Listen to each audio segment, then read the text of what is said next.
তো হাই বন্ধুরা, আজকের পটল, আলু, ঝিঙে, কাঁঠালের আটি আর একটু কুমড়ো ডাঁটা নিয়ে মৃগেল মাছ দিয়ে ঝোল করব। তো দেখুন, মাছটা আগে ভেজিয়ে রেখে দিয়েছিলাম। আর এই যে কড়াতে তেল দিলাম, তেজপাতা পাঁচফোড়ন দিলাম, পেঁয়াজ লঙ্কা দিলাম। পেঁয়াজ লঙ্কা দিয়ে রান্নাটা করব।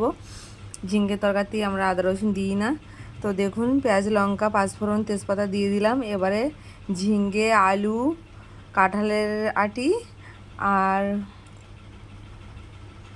কুমড়ো শাক ডাঁটা, কুমড়ো শাকের ডাঁটা ওগুলো দিয়ে মাছ দিয়ে ঝোল হবে। তো কষে নিলাম, কষে নিয়ে ফাইনালি জল ঢেলে দিলাম আর হলুদ লবণ দিয়েছিলাম। তো এই যে আমার ঝোলটা ফুটে গেছে, আলুটা গলে গেছে। তো এই যে মাছটা দেওয়ার পালা। তো দেখুন, এক এক করে মাছগুলো আমি দিয়ে দেব।